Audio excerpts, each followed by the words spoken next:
Very good morning. कैसे हैं आप सब? मेरा नाम निशित रंजन है और आप देख रहे हैं इंग्लिश विद निशित। दोस्तों, बहुत दिनों के बाद आज फिर से आपके साथ हम जुड़े हैं और आशा करेंगे कि हम आपके साथ कंटिन्यू रहें। आज हम एक बहुत बेहतरीन चीज के साथ आपके साथ उपस्थित हैं। आज हम आपको बताना चाहेंगे कि जब भी हम पढ़ाई करते हैं या जब भी क्लासेस के दरमियान ये देखने को मिला है कि बहुत सारे ऐसे बच्चे हैं जो बहुत ही फ्रस्ट्रेटेड होते हैं अपने लैंग्वेज को लेके। एक तो उनके अंदर ये भ्रांति है कि अगर हमें इंग्लिश नहीं आती है तो मुझे कुछ नहीं आता। ऐसा बिल्कुल नहीं है। अगर इंग्लिश नहीं आती है तो आपके पास बहुत चीज है जो जानने और समझने के लिए है। इंग्लिश एक स्किल है। जैसे मेरे को हिंदी है, अगर हम लोग हिंदी में भी बात करते हैं तो ये बुरा नहीं है और अच्छी बात है कि हम अपने भाषा में बात करते हैं। लेकिन इंग्लिश एक स्किल है जो हमें समझना चाहिए। एक ग्लोबल तौर पे ऑफिस में यूज होने वाली भाषा है जो हम सबको जानना चाहिए इसे।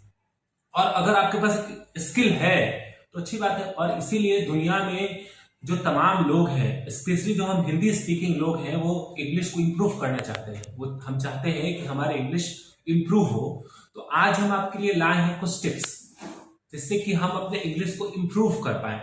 बहुत सारे ऐसे स्टूडेंट्स हैं जो जिनकी इंग्लिश अच्छी है, जो सोच पाते हैं और इंग्लिश में उसको एक्सप्रेस नहीं कर पाते हैं। और ऐसे बहुत सारे बच्चे हैं जो कुछ सोच ही नहीं पाते हैं। दोनों तरह के बच्चे हैं। एक ऐसे बच्चे हैं जिनके पास डाउट है उस पर्टिकुलर टॉपिक के बारे में या किसी भी विषय के बारे में, उनके पास विषय वस्तु है। और कुछ ऐसे छात्र हैं जिनके पास कुछ है ही नहीं, विषय वस्तु ही नहीं है। तो आज हम दोनों के लिए कुछ बात करेंगे। वीडियो थोड़ी लंबी लंबी होगी, इसके लिए आपको टेंशन नहीं लेना है। क्योंकि आपको अच्छा सीखना होगा तो शॉर्ट्स और रील में तो आप सीख नहीं सकते हैं। आपको सीखना पड़ेगा तो कुछ बातें समझनी पड़ेगी, कुछ सुननी पड़ेगी, तभी आपको सीख सकते हैं। अगर आप शॉर्ट्स रील्स के चक्कर में पड़ेंगे तो वही रील वाली दुनिया हो जाएगी, फिर तो हम कुछ कर ही नहीं सकते हैं, कि नहीं? तो हम लोग आज बात करेंगे कुछ ऐसे टिप्स के बारे में जिससे कि हम अपने इंग्लिश को इंप्रूव कर पाए, एक नेक्स्ट लेवल पे ले जाए। कैसे कर पाएंगे, क्या कर पाएंगे, आज हम उसी के बारे में बात करने वाले हैं। और जल्दी जल्दी मैं आपको बताता हूं। चलिए अब हम शुरू करते हैं कि हमारा पहला टिप्स क्या है। क्योंकि टिप्स की बात करें तो टिप्स ही बताएंगे ना, आपको कुछ करना है नहीं। तो मैं टिप्स बताता हूं। और मैं आज से रेगुलर अगर आप मेरे साथ जारी रखते हैं जर्नी को, तो मैं आपको ये बताऊं कि आप कहीं भी हैं, इंडिया के किसी भी कोने में बैठे हुए हैं, तो आप आसानी से इस टिप्स को फॉलो करके बहुत आसानी से आप इंग्लिश को सीख सकते हैं। आप अपने स्किल इंप्रूव कर सकते हैं। बहुत कुछ नहीं करना होता है, कुछ चीजें हैं जो हमें इंप्रूव करनी होती है और हम बस कर सकते हैं। तो जो सबसे पहला टिप्स है वो ये है कि हमें बिना डरे बोलना है। Don't be afraid to commit mistakes. आपको गलतियों से डरना नहीं है। अगर आप गलती करने से डर जाएंगे तो आप फिर सीख ही नहीं पाएंगे। तो होता है ना कि अगर आप गाड़ी चलाने के लिए आप चलाने रोड पे जाएं और अगर आप डरते रहे तो आप कभी चला ही नहीं पाएंगे। तो डरना नहीं है। बहुत सारे नेटिव स्पीकर्स होते हैं जो गलत बोलते हैं, लेकिन हमें इंग्लिश के ग्रामर पे फोकस नहीं करना है, हमें मैसेज कन्वे करना है। Right? Focus to convey message, not to focus. जैसे मैंने नॉट बोला, यहां पे हमें बोलना क्या था? Don't focus. लेकिन अगर हम नॉट भी बोल के हम अपनी बात को आप तक क्या पहुंचा रहे हैं? मैसेज कन्वे कर पा रहे हैं। तो हमें अपने काम को हमें ये देखना है कि हम मैसेज कैसे कन्वे कर पाते हैं। Need to convey the message, don't focus on grammar. Right? हमें उस पर फोकस नहीं करना है, ये बात ध्यान रखना है। द नेक्स्ट इज व्हाट, कि हमें प्रैक्टिस करनी है। कहा जाता है ना, practice makes a man perfect. जो दूसरी सबसे बड़ी टिप्स है वो प्रैक्टिस है। Practice makes a man perfect और प्रैक्टिस मेक्स परफेक्ट। बिना प्रैक्टिस के हम कुछ कर ही नहीं सकते हैं। किसी भी चीज को अगर हमें आगे लेके जाना है, नेक्स्ट लेवल तक लेके जाना है, तो हमें प्रैक्टिस करना पड़ेगा। अगर आप प्रैक्टिस नहीं करेंगे तो फिर चीजें नहीं। तो तीसरा और सबसे इंपॉर्टेंट टिप्स है वो ये है कि आप क्या करें कि कुछ प्रैक्टिस किसका करेंगे, तो आप कुछ पॉइंट्स बनाएं और उस पॉइंट्स को के बारे में पहले तो सोचें। वे दोनों के लिए है। वे उन बच्चों के लिए भी है जो बिल्कुल नहीं सोच पाते हैं और उन बच्चों के लिए भी है जो सोच पाते हैं। तो फर्स्ट, जो कुछ सोच पाते हैं, you must think in English. आप कैसे सोचे? इंग्लिश में सोचे, उसको हिंदी में ना सोचे। Think in English.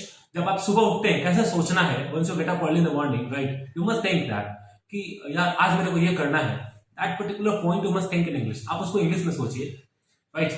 और जो बिल्कुल नहीं समझ पाते हैं, जैसे ऐसे बहुत सारे बच्चे हैं पढ़ाने के दरमियान नहीं मिलता, उनकी थाउट एबिलिटी नहीं है, मतलब वो सोच नहीं पाते हैं। तो आप ना 10 टॉपिक है, ये मैं अभी इसमें 10 टॉपिक्स आपको दे दूंगा।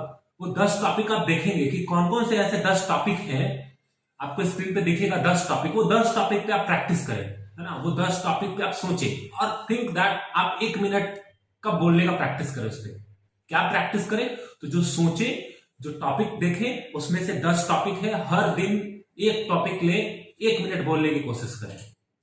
एक बार उसको सोचे, उस पर बोले, फिर उसको दोबारा उसको रिकॉर्ड भी करें। मस्ट एंड रिकॉर्ड इट, आप उसको रिकॉर्ड कर लें। जो आप बोले उसको मोबाइल पे आपके पास है, आप उसको रिकॉर्ड कीजिए और फिर उसको सुनिए। आप देखिए कि गलतियां कहाँ कहाँ हैं, कहाँ कहाँ मैंने एरर्स मिस्टेक्स किए हैं, क्या क्या हमारी गलतियां हैं। और वो गलती सिर्फ ग्रामर नहीं देखना है, आपको ये देखना है कि मेरा एनर्जी लेवल कहाँ खराब है, मेरे आई कॉन्टेक्ट में कहीं गड़बड़ी है क्या, मेरा हैंड मूवमेंट कैसा चल रहा है, मेरी बॉडी लैंग्वेज क्या है, कहीं हम डर तो नहीं है, मेरा फेशियल एक्सप्रेशन कैसा है। इंग्लिश बोलते समय जब हम कोई भी मैसेज को कम्युनिकेट करते हैं तो ये सब बातें बहुत इंपॉर्टेंट होती हैं। तो ये सब फोकस करना है और 1 मिनट हम क्या करेंगे, उसी चीज को 1 मिनट बोलेंगे। आफ्टर स्पीकिंग दैट फिर हम उसको 1 बार 2 बार 3 बार प्रैक्टिस करेंगे। 1 मिनट का प्रैक्टिस करना है, 1 मिनट की ही प्रैक्टिस को 3 बार करेंगे, 4 बार करेंगे, दिन में 5 बार करेंगे। जब आपको मौका मिले तब आप करें। ये एक नेक्स्ट लेवल तक आपको इंग्लिश को लेके जाएगा। और आपको ऐसा करना कब तक है, 10 टॉपिक है, 10 दिन करना है, रेगुलर करना है। और ये अच्छी बात है कि आप इसको कहीं भी कर सकते हैं। अब जरूरी नहीं है कि मेरे को इंग्लिश में सोचना है और 1 मिनट का समय निकालना है, 2 मिनट का समय निकालना है, तो उसके लिए हमें कहीं कोई स्पेसिफिक प्लेस चाहिए। तो इससे हम अपने थाउट को भी बढ़ा पाएंगे, क्योंकि जब तक हमारे पास थाउट नहीं होगा तब तक हम फिर बोल नहीं सकते हैं किसी चीज को, that we can't speak. For speaking, thought is very important, and for creating the thought, that you will have to think. You must think. सोचिए, and after thinking, सोचना क्या है, और इसके बाद जो आप बोलिए, कहीं पे भी खड़े हो जाइए, मिरर के सामने खड़े हो जाइए, किसी आदमी को पकड़ लीजिए घर में, उसके सामने बोलिए, है ना। और इसके बाद जो नेक्स्ट है, that is the next step. Next क्या है, सेल्फ टॉक करना है। Self talk is the best talk. आपको अगर आप कोई नहीं मिलता है तो आप खुद से बात कीजिए, आप खुद को टॉपिक सुनाइए, ठीक है, मोबाइल में सुनाइए और खुद को सुनाइए। तो ये सेल्फ टॉक जो है एक बहुत ही हेल्पफुल टिप्स है, जिससे कि हम अपने इंग्लिश को इंप्रूव कर सकते हैं। मैं तो ये कहता हूं कि सिर्फ इंग्लिश ही नहीं इंप्रूव कर सकते हैं, हम अपने पर्सनालिटी को भी इंप्रूव कर सकते हैं, राइट। हम अपने थाउट को इंप्रूव कर सकते हैं, हम अपने विचार को इंप्रूव कर सकते हैं अगर हम सेल्फ टॉक करें। अगर हम सेल्फ टॉक कहने का मतलब ये है कि हम अपना कुछ समय अपने लिए भी दें, अपने से बात करें। अपने से बात करने से ये होता है कि आप अगर दूसरों से, तो हम बात करते ही रहते हैं ना, अगर हम खुद अपने से बात करें तो हम बहुत चीजों को इंप्रूव कर सकते हैं, अपनी पर्सनालिटी को डेकोरेट कर सकते हैं। हालांकि हम इस पे बात करेंगे, हम वीडियो बनाएंगे कि पर्सनालिटी में और कौन कौन सी चीजें हैं और क्या क्या करनी है, बट अभी हम सिर्फ इंग्लिश की बात कर रहे हैं। तो प्रैक्टिस सेल्फ टॉक करना है आपको। सेल्फ टॉक करने से जो आपको बेनिफिट्स है, मैंने वो बताया कि सेल्फ टॉक अगर आप करते हैं तो क्या क्या बेनिफिट्स हो सकते हैं। सेल्फ टॉक के बाद आप क्या करेंगे, चौथा टिप्स जो है वो ये है कि हम सुने। जब तक कहा जाता है कि if you want to be a good speaker you will have to be a good listener. जब तक आप अच्छे से कुछ सुनते नहीं हैं तब तक आप कुछ चीजों के बारे में विचार नहीं बना सकते हैं। तो हमें अगर कोई ऐसे टॉपिक्स के बारे में या किसी भी चीजों के बारे में अगर आप बात करते हैं या फिर उसके बारे में सोचते हैं, सोचना है, लेकिन कैसे सोच सकते हैं। मान लीजिए कि कोई ऐसा टॉपिक है जिसके बारे में आप सुने ही नहीं है, तो सबसे पहले हम क्या करेंगे, उसके बारे में सुनेंगे, जानेंगे, और सुनने के बाद फिर हम राय बनाएंगे उसके बारे में, ठीक है, उसके बारे में तब बोलेंगे। तो सुनना भी अगर हम कैसे सुनेंगे, सुनने से हमारी प्रोनाउंसिएशन इंप्रूव हो सकती है, सुनने से हम उसके बारे में एक अपना व्यक्तित्व बना सकते हैं, अपना विचार बना सकते हैं, अपने थॉट्स को बढ़ा सकते हैं। तो listening is the best option to improve it. Listening करना जरूरी है। पांचवा जो है वो ये है सेलिब्रेट सक्सेस। हम लोग ना क्या करते हैं, हम लोग एक बड़े सक्सेस की उम्मीद में बैठे रहते हैं और कभी भी हम उसको सेलिब्रेट ही नहीं करते हैं। अगर आप 1 मिनट बोले need to celebrate it, need to feel that कि हाँ मैंने आज कुछ करा है, मैंने कुछ बड़ा करा है। तो ये सेलिब्रेट करना जरूरी है। Once you celebrate you feel better, right. तो सेलिब्रेट करें, और ये सबसे इंपॉर्टेंट है। ये 5वां टिप्स है कि हम किसी चीज को सेलिब्रेट करें बेहतर तरीके से। आखिरी टिप्स है वो है लाउड पढ़ना। किसी भी चीज को आप पढ़े ना तो लाउडली पढ़ें। अगर आप मन में पढ़ेंगे तो आप कभी अच्छे से नहीं बोल पाएंगे। अगर आप इतने रूल को आप लगातार 21 दिन फॉलो करते हैं ना, तो आपकी इंग्लिश नेक्स्ट लेवल की होगी। और अगर आपको सीखना है तो सिखाने वाला और कोई नहीं, आप स्वयं है जो आप खुद का इंप्रूवमेंट कर सकते हैं।